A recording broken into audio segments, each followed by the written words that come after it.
আসসালামু আলাইকুম। কি অবস্থা সবার? আশা করছি সবাই অনেক ভালো আছে। আলহামদুলিল্লাহ আমিও ভালো আছি। আমি আনাসের আম্মু তোমাদের সাথে আরও নতুন একটি ভিডিও নিয়ে চলে এসেছি। গতকাল রাতে একটা ফাঁকিবাজি রান্নাবান্না করছিলাম জানো। আর এই ফাঁকিবাজি রান্নার ভিডিওটা করছি কেন? আসলে আমার হাতে একটু সময় ছিল, আর আমার বাবুটাও তখন খেলাধুলা করতেছিল ওর আব্বুর সাথে। তো সেই জন্য আর কি এই ভিডিওটা করা।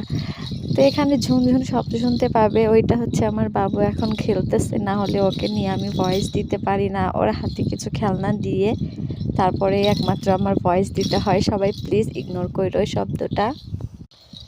তো দেখো ফাঁকিবাজি রান্না কেন বললাম, এই যে বেগুন ভর্তা আর মৌলবি কচুর পাতা ভর্তা। কিন্তু ফাঁকিবাজি হলেও কিন্তু এটা অনেক মজাদার খাবার, তাই না? কার কার কাছে এরকম রান্না ভালো লাগে? ভর্তা ভালো লাগে, যাদের তো ভর্তা পছন্দ তাদের জন্য কিন্তু এটা খুবই মজার খাবার, তাই না? তো গরম গরম ভাতের সাথে একদম মজাদার গরম গরম ভর্তা খাইতে কিন্তু বেশ মজা হয়েছিল। আমার শ্বশুরমশাই তো খেয়ে বলছে যে বাহ, ভর্তা ভাতটা ভালোই হয়েছে। তো সে যাই হোক, দেখো এখানে আমি ভর্তাটা করে নিছি, আর সবগুলো ভর্তাই আমি কেবল গরম গরম ভাতের মধ্যে থেকে তুলে নিয়ে ভর্তা করতেছিলাম।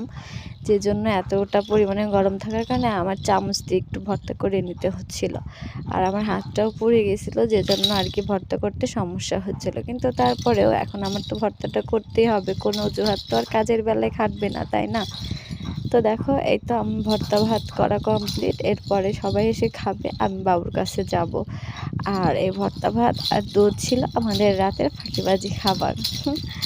তো যাই হোক, তোমাদের সাথে এই ছোট্ট ভিডিওটা শেয়ার করে আমার অনেক ভালো লাগছে। আশা করছি তোমরা অনেক এনজয় করবে, দেখবে এবং রেসপন্স করবে। আর আমার চ্যানেলটাকে প্লিজ সাবস্ক্রাইব করে দিও, যাতে তোমাদের মাঝে আমি আরও সুন্দর সুন্দর ভিডিও নিয়ে আসতে পারি। তো আজকে আমি আসি, তোমাদের সাথে এখনও অনেক গল্প বাকি। ধীরে ধীরে তোমাদের সাথে গল্প করব। সবাই ভালো থেকো, সুস্থ থেকো, আমার জন্য দোয়া রেখো। টেক কেয়ার, বাই বাই, আল্লাহ হাফেজ।